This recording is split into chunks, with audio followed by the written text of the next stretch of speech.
The Soul Redeemer, Book 3, Chapter 19, Tabletalk. Sam was thankful that Aaron was distracted. As they went back to the table, he asked, "So what is this we're seeing? Robert, do you think that this has anything to do with the summoning we've talked about? And if so, what is the purpose?" Robert closed his eyes a moment before answering, as if he were either praying or thinking deeply. When he opened them, he looked at Sam, then Joel, and said, "I know the prophecies described by Daniel, Jesus, and John the Revelator concerning the last days.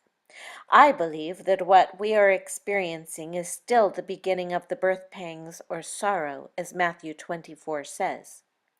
Daniel 7, 2-8 records 4 beasts that come out of the sea, each representing a period of time under the rule of these beasts. The first beast is given a man's heart. This is the science of genetic modification, transhumanism, and the technique of creating chimera for the second time in history. The first took place in the days of Noah, and it is taking place again now."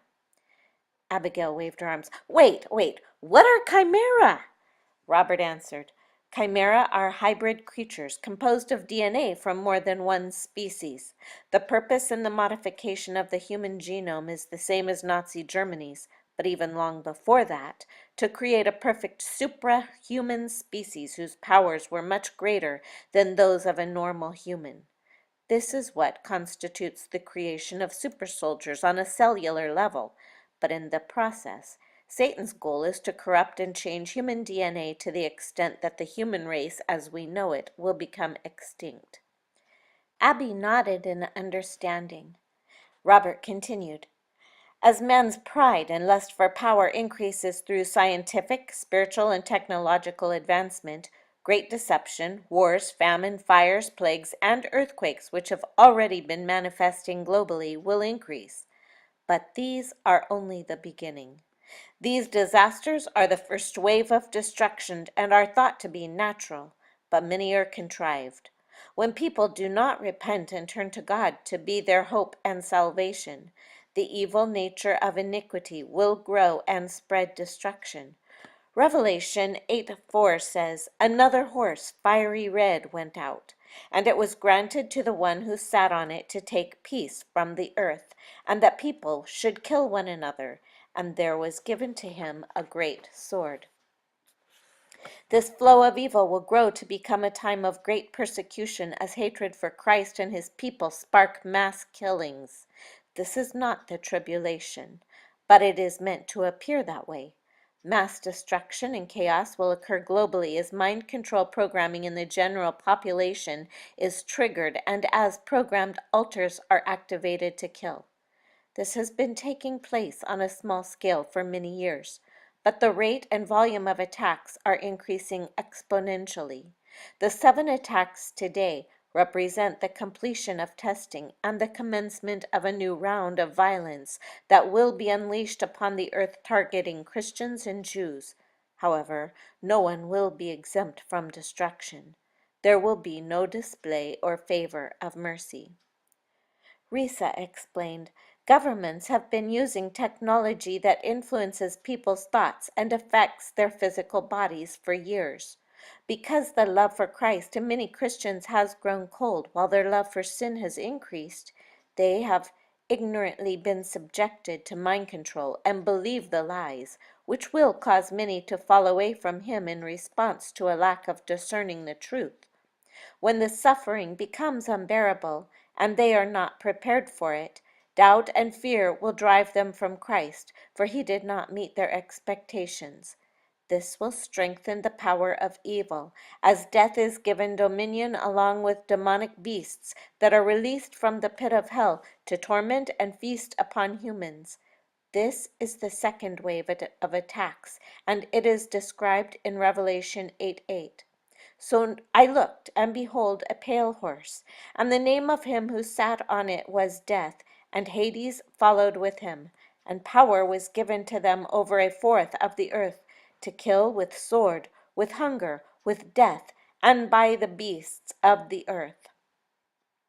"That's right," Robert acknowledged. The forces behind hatred, unforgiveness, rebellion, violence, bloodshed, greed, wickedness, lawlessness, immorality, and injustice will become a river of mighty power, and the suffering of humanity will be greater than any seen before in history. Daniel described this as the second beast that would devour much flesh. Second heaven, spiritual beings will be welcome to take part in spilling the blood of humans and taking dominion over the world. Daniel then tells of dominion that is given to the third beast. Many false prophets with messages of false hope will deceive and entice people away from Jesus. However, this beast will specifically be the false prophet, who will rise in power and dominion in preparation for the coming of the Mighty One. The third wave will occur with the coming of the Antichrist. Daniel describes him as dreadful and terrible, exceedingly strong. He is not human, and yet he is. This mighty one will appear with such power and authority that he will call for a halt in the chaos and destruction, and peace will instantly be instated. This mighty one will establish his rule as he sits on the throne in the Holy of Holies in the Jerusalem temple, and he will demand worship from all people. This is the abomination of desolation, the ultimate one-world religion of idolatry, and the fulfillment of a one-world government, the great plan. And this will be the beginning of the Great Tribulation. Joel asked, "This is an interesting interpretation of biblical prophecy. How do you two know this?" Risa answered, "This was knowledge implanted in all of the clones. We were required to memorize Matthew 24, Mark 13, Luke 21, and Daniel 7 through 11, as well as all of Revelation." Robert nodded in agreement. "However, we were taught the opposite perspective from Christians and saw the great plan as the only wise and good plan. We were taught that if we did our job thoroughly, we would be the victors and Christ would be defeated." Risa added, "The second wave was to have begun 3 years ago, but with the destruction of the Clone Center in Chicago, the Lord was gracious and merciful to hold off the inevitable occurrence of the Dark Master's plan. He could delay it again if his people pray, but the Dark Lord will not relent. He is impatient and ready to take action now, and there are many transhumans around the world who are waiting for their orders to begin the killing spree, and who will then become peace and order enforcers when the Mighty One takes his throne." Joel said, "And peace and order means obeying their system of government and conforming to their one-world religion, which is worship of the one I believe to be Lucifer, or one who is controlled and consumed by him. Anyone who will not comply to peace and order as defined by the Antichrist will be killed." "That is correct," Robert affirmed. "During this third and final wave, Christians will then be hunted and terminated if they will not take the mark of the beast." Megan said, "Risa, when you said that demonic beasts would be released from the pit of hell, would you happen to have been speaking of the Gaul?" With compassion in her eyes, Risa said, "Yes, in part. The Gaul will be summoned by necromancy from the bowels of the earth, which is what you experienced, Megan. These are the spirits of those who were defiled, corrupted, and genetically modified through the procreation of the Watchers with animals." "Well, that explains a lot," Megan exclaimed. "I didn't know that the Watchers had defiled animals, but that makes sense."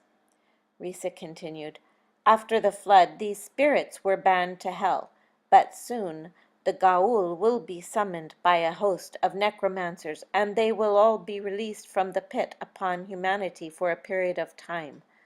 Other necromancers will be commissioned to communicate with the Watchers in the second heaven, summoning them to come inhabit and rule the earth as they did before the flood." Joel sighed and leaned back in his chair. "Interesting. From their place in the second heaven, the fallen angels or Watchers have been influencing science with notions of reviving the procreation of their peers by using Nephilim DNA and reproducing them, as well as imparting their own DNA in certain humans. I know of several scientists who are already working on this assignment of preparing physical bodies for these beings with some success already. Sam said, and I'm assuming that CERN, the Hadron Collider in Switzerland, is an aid in opening the dimensional portal. That is correct. The Catholics' telescope on Mount Graham in Arizona called Lucifer is also a part of this plan, Risa acknowledged. Aaron came bounding into the dining room and sat down next to Joel. Papa, are you talking about the bad stuff I saw on TV? Yes, son, we are. Jemima brought in a full pot of coffee. Sam said, Thank you, Jemima. Will you please have a seat? We need to talk about plans for the immediate future. She sat the coffee pot in the middle of the table and then sat down beside Megan. Sam said, Joel and Jemima, I think it goes without saying that we would like you to stay here with us. Joel nodded his appreciation. Sam continued, Abigail, I'd feel better if you and Aaron would stay here. Thank you, Daddy, she said. We did bring our bags, just in case. Joel asked Robert and Risa, Now that this first event has taken place, how are you both feeling? Robert answered, We do not feel a pull. However, we both still have a sense of dread. Things are only beginning. Joel asked, Do you trust yourselves to be alone? Risa said, No, sir, we do not trust ourselves, but we do trust God, and He is a very present help in trouble. We are not alone. Joel laughed. You are so right. I stand corrected. Let's pray before we get started in our day.